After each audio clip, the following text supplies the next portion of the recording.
From the window of the guest house, the warm lights of the main building glowed softly. It must be dinner time, laughter carried on the breeze. I quietly turned to my easel and let my brush dance across the canvas. The spring light I had yet to see spread across the canvas. For me, painting was as natural as breathing. That hadn't changed in 10 years, and it still hasn't changed now. The snow in Chestnut Hill was the deepest it had been all winter. The garden hedges were outlined in white, and the path to the guest house had disappeared completely. The antique table lamp cast a soft light throughout the room.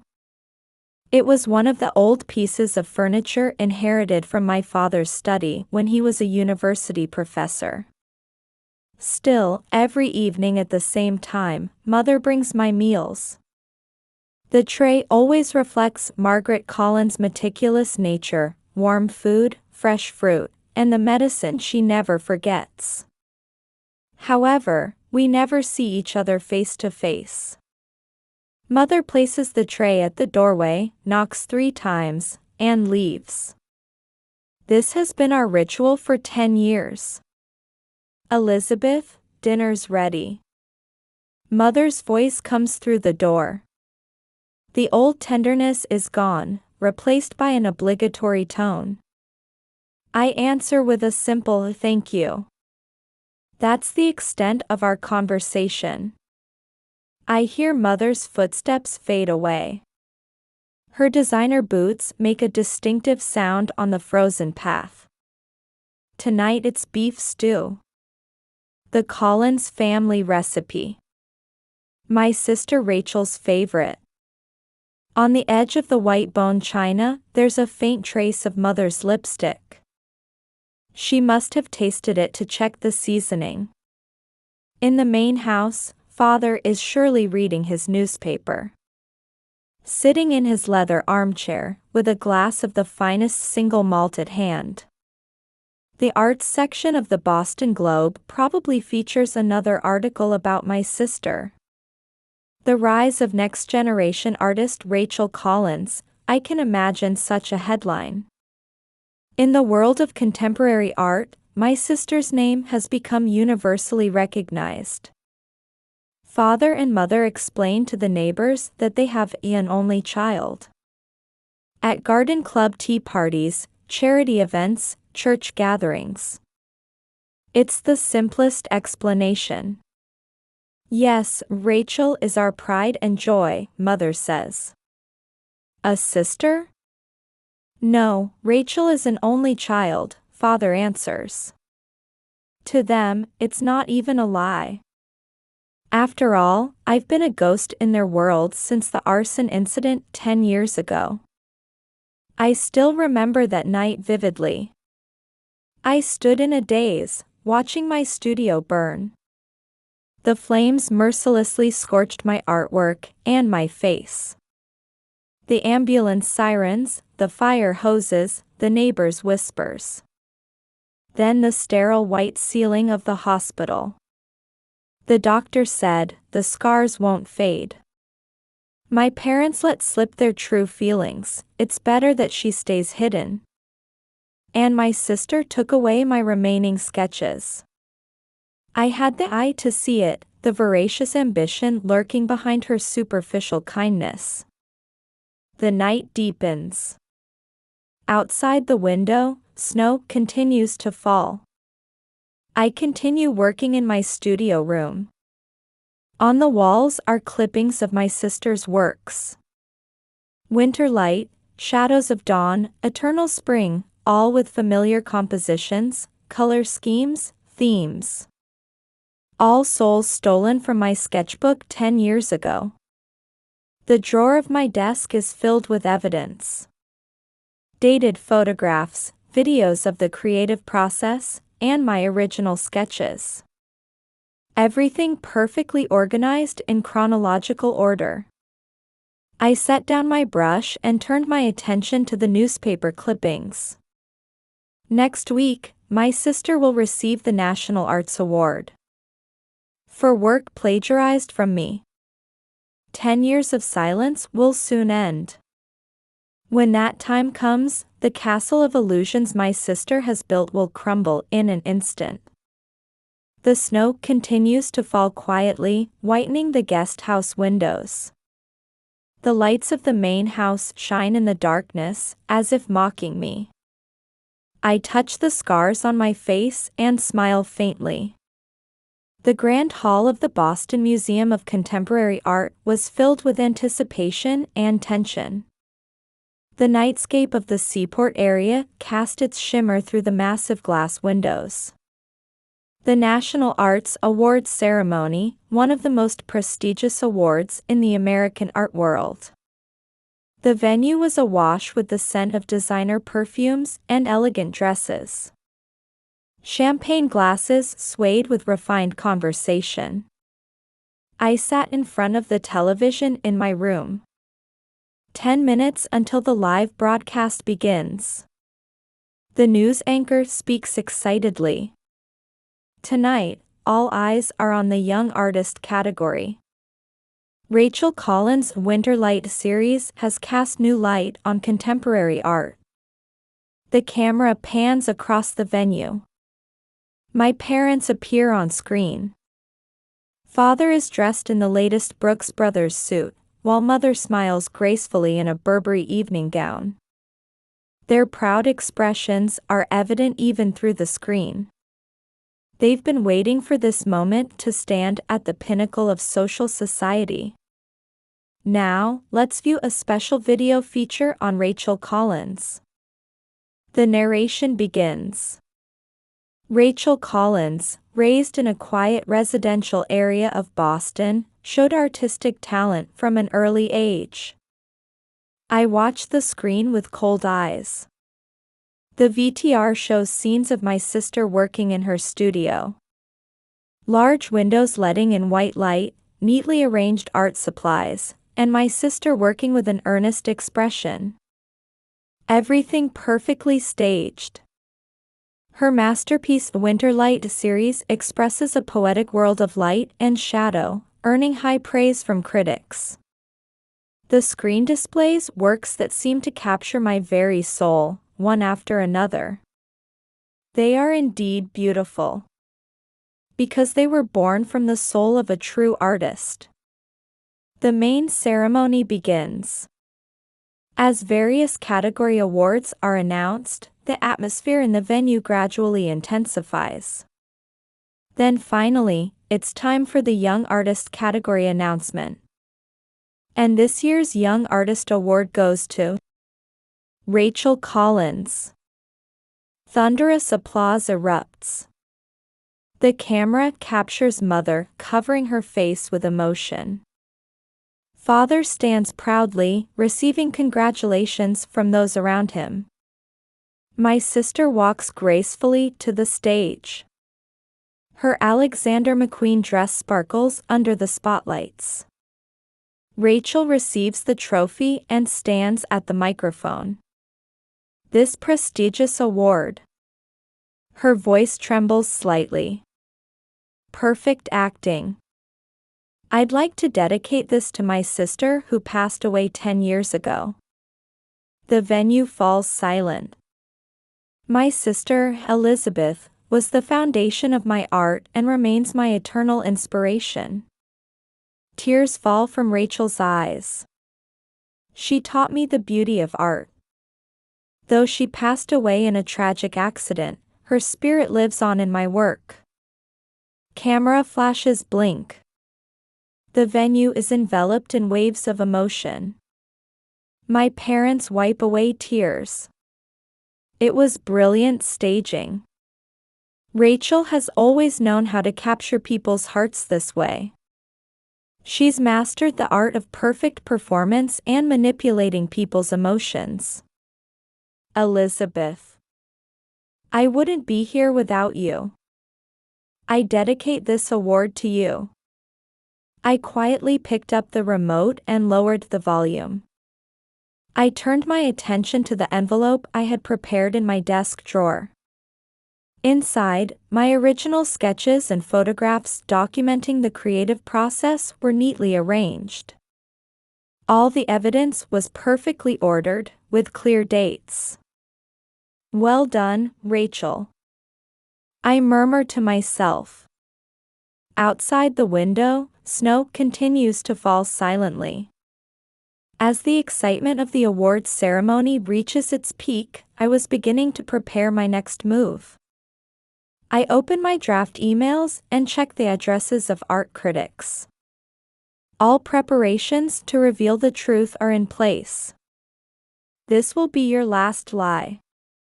From the TV, my sister's speech continues. Audience members crying with emotion, critics offering words of praise, my parents' proud expressions. A perfect picture. However, this painting would soon be dramatically altered. I touch the scars on my face. The ugly marks in the mirror tell the story of 10 years of silence. But now, that silence was about to end. Tomorrow, all truth will be revealed. The dazzling world of Rachel Collins, darling of the art world, will collapse in an instant. And it will be time for the true artist to reclaim her light. The morning after the awards ceremony, Boston was filled with voices of celebration and praise. The Boston Globe's front page reports my sister's award. Genius artist's glorious achievement, audience moved to tears by emotional speech. I quietly read the newspaper while having breakfast. The meal tray mother delivered has more luxurious dishes than usual. As if celebrating the family's joyous occasion. Next to the toast is special organic jam from Whole Foods Market, and the aroma of freshly baked croissants from Baker's Best wafts through the air. However, this morning, there was no knock from Mother. They must be busy preparing for the celebration party in the main house. Breaking news: exhibition celebrating Rachel Collins' National Arts Award win to be held next week. From the television comes the excited voice of a news anchor. The screen shows preparation for the exhibition at the Institute of Contemporary Art. Staff members wearing white gloves carefully hang my sister's works on the walls. Replicas of my soul receive light in the new exhibition space. Social media was already buzzing with huge reactions. Art world figures were posting congratulatory messages one after another. The clock struck 10 a.m. I quietly opened my laptop and logged into an anonymous account. I began final checks of the posts I had prepared days ago. The first post would start with a simple statement of facts. Here's a comparison of Rachel Collins' award-winning Winterlight and Elizabeth Collins' unreleased work Dawn. The composition, color usage, themes, everything is strikingly similar. I press send. The post is quietly released into the ocean of the internet. Next post. Eternal Spring Series Original Concept. From Elizabeth Collins' sketchbook. Dated January 15, 2014. I attached carefully scanned images. Clear dates, my signature, and detailed production notes. All serve as irrefutable evidence. At 11 a.m., the first reactions began to appear. Art bloggers started sharing the posts. Is this real? The compositional similarities can't be coincidental. Someone should investigate this. At noon, my phone vibrates. A message from Mother. I'm preparing a special dinner for tonight's celebration party. I didn't reply. Instead, I prepared the third post. Elizabeth Collins' creation process video. Filmed February 2014. Shows works remarkably similar to current Rachel Collins pieces were already being created at this point. The post spread instantly. Art critics began mentioning the controversy. The first inquiry arrived from a gallery. They wanted to verify the authenticity of works scheduled for exhibition. Discussion on social media grew more heated. My parents' phones started ringing. Inquiries from reporters. From the guest house window, I could already see several news vans parked on the street. Slowly, the shadow of scandal was creeping into the quiet residential area of Chestnut Hill. Emergency press conference, Rachel Collins to address artwork controversy. The evening news announced my sister's upcoming press conference. Cameras showed reporters gathering in front of the Institute of Contemporary Art. Their expressions no longer showed yesterday's congratulatory mood. Rachel appeared at the press conference venue in perfect makeup and a designer suit. However, her usual graceful smile had changed to a somewhat rigid expression. I would like to address the allegations that were made yesterday. My sister's voice echoes through the microphone. Indeed, my work is strongly influenced by my late sister. However, this is a legitimate artistic homage to a sister I deeply admired. The layering of lies began. I quietly prepared the next post. More detailed evidence, clearer dates, more photographs. The truth could no longer be stopped. This is breaking information just received, an art blogger began posting. Elizabeth Collins production notes. The concepts, techniques, and even color schemes for each work perfectly match current Rachel Collins pieces. Night fell. The discussion on social media showed no signs of settling. Suspicion was turning into certainty. I stood by the window, gazing at the main house. Through the first-floor reception room windows, I could glimpse my parents and sister in heated discussion. Tomorrow's morning papers would surely carry different headlines. From Glory Award winner to controversial artist. The castle of illusions would have its makeup stripped away, layer by layer. I quietly closed my laptop. There was no need to wait for tomorrow morning. The truth had already begun to reveal itself. At the end of 10 years of silence, the soul of art was about to reclaim its rightful place. The lights in the main house stayed on until late into the night. The morning the decisive evidence was made public, Boston's art world fell into complete chaos. The art magazine website featured detailed footage documenting my creative process. In the videos filmed from January to March 2014, I worked diligently. They clearly showed the prototypes of what would become known as Rachel Collins' masterpieces. This is a shocking discovery, declared renowned art critic Michael Steinberg, his statement spreading through the media. The works in question are clearly Elizabeth Collins' creations. Moreover, she was reported to have died. This fact will have a massive impact on the contemporary art world. By 9 a.m., dozens of news vehicles had already gathered in front of the main house. The tranquility of the upscale residential area was broken by camera flashes and reporters' voices. Neighbors watched our house with curious eyes. Mother's Garden Club friends observed from a distance. Rachel Collins unreachable, studio remains locked, exhibition in doubt. News updates kept flowing. At 10 a.m., decisive evidence was added. Scanned images of newspaper articles from the 1990s. They showed photographs of young Rachel and me. Collins sisters win junior art competition. It became impossible to deny the existence of both sisters.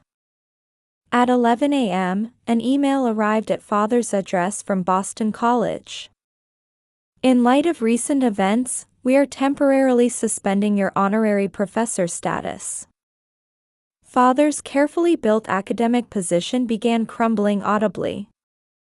At noon, Mother's phone wouldn't stop ringing. Margaret, is this true? Did you all deceive us? There are calls for an explanation at the church committee. Mother's position as Queen of Social Society began to waver. The Institute of Contemporary Art issued an official statement.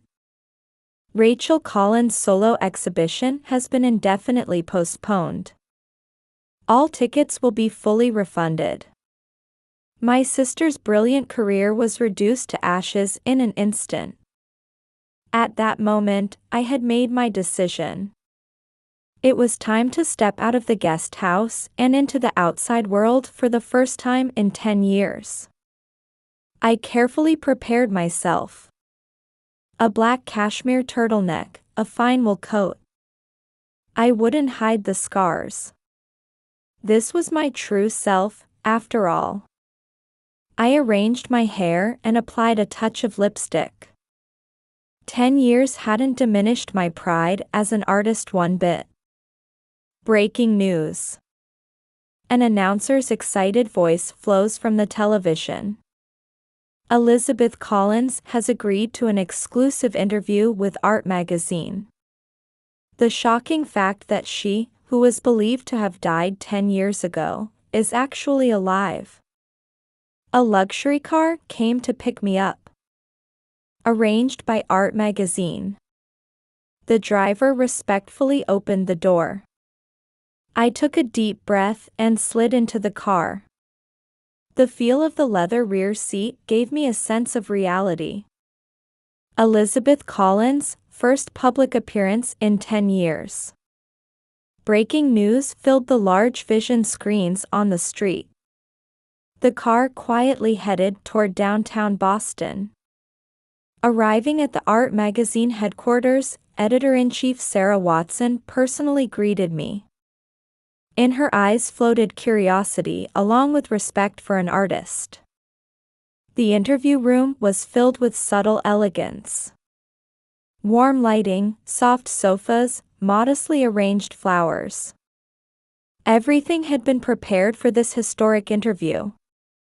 Shall we begin? Sarah said quietly. First, I'd like to ask about your work. About the true birth of the A Winter Light series. I smiled gently. It began on a winter's day in 2013. The time had finally come to tell the truth. The interview continued until late at night. I spoke quietly but surely about everything. The creative process, the feelings put into the works, and the reason for 10 years of silence. On the night of the arson, my sister took my production notes. I knew she would use them. But that's a desecration of art. True art is born from the soul. Questions came one after another. I answered carefully and honestly, facing the camera without hiding my scars. This was my true self, after all. When the interview ended late at night, Sarah quietly said, "This will have a significant impact on the contemporary art world." I nodded silently. Before getting into the car, I looked up at Boston's night view. The street lights illuminated the darkness, just like in Winter Light. When I returned to the main house, my parents were gone. My sister's room was empty. On the table lay a note. Words of apology written in trembling handwriting. Rachel had disappeared. I quietly returned to the guest house and stood before my easel. I made the first stroke on a new canvas. This was the beginning of a new work. The birth of genuine art, born under the light of truth. A year has passed since then. Boston spring seems to have arrived earlier than usual. While the streetscape of Chestnut Hill maintains its unchanging elegance, the atmosphere around the Collins house has definitely changed. My small solo exhibition is being held at a gallery on Newbury Street. Light and Shadow, Elizabeth Collins Solo Exhibition. The venue displays both my new works and original pieces from 10 years ago. Critics have noted their differences and continuity. After 10 years of silence, Elizabeth Collins' works possess an even deeper spirituality, notes Contemporary Art Review. Her new A Spring Light series depicts a clear, pure light that exists beyond suffering. A special space has been set aside in one corner of the exhibition hall. Named Origins, 2013 to 2014, this area chronologically displays the original works that my sister had plagiarized. However, this isn't meant as an accusation. Rather, it serves as a quiet testimony questioning the essence of art. Life in the main house has gradually changed too. I've moved out of the guest house and begun using the old study on the second floor as my new studio. Father spends his retirement helping Mother with her gardening. Though they've lost their position in society, they've regained time as a family instead. Elizabeth, the flowers are blooming. Mother's voice carries from the garden. The tulips she's carefully tended have bloomed beautifully again this year. Though she's lost her glamorous social status, Mother has found new joy in gardening. Father is organizing old photo albums. They contain photographs of Rachel and me from when we were young. Days spent drawing together, smiling faces when we won competitions, moments from family trips. The real memories were here all along, Father murmured quietly. We occasionally receive news from Rachel.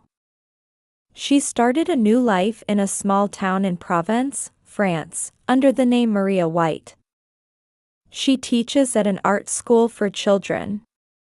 The attached photo showed her genuinely happy smile as she painted with the children. When I paint with my students, I feel like I've found my true self again, her letter read. Being in touch with the children's pure creativity has allowed me to paint with pure feelings again. On the final day of my exhibition, a package arrived. It bore a French postmark. Inside was a watercolor painting. A simple, warm painting of a Provençal flower field. The signature read, "To my sister, with love, M.W." Rachel's new style showed no trace of her former imitation, but rather breathed with honest sensitivity. Looking at that painting, I made a decision. I would add one final piece to conclude the exhibition. Titled Dear Sister, the work depicted two lights. One strong and brilliant, the other soft and warm. It was the story of two sisters who, though walking different paths, were both heading toward a new dawn. The exhibition hall lights quietly illuminate this work. Visitors often pause before it, seemingly contemplating the meaning of the two lights. Some critics asked if this was a symbol of reconciliation. But I knew this wasn't a work seeking answers. It was simply a prayer. A prayer for wounded souls to take flight again. For finding new light after lost time. And a prayer for sisters who had each regained their original radiance in their own places. Welcome home, Mother said gently at dusk. Spring flowers sway quietly in the garden. Would you like to join us for dinner tonight as a family? I nodded with a smile. The scars will never disappear. However, that pain was surely transforming into a new light. On the table sits Mother's homemade beef stew. made with the same recipe as before. But now, it's a meal prepared not for someone else's sake, but for those gathering in this place. Outside the window, a spring breeze blows gently, as if announcing the beginning of a new season.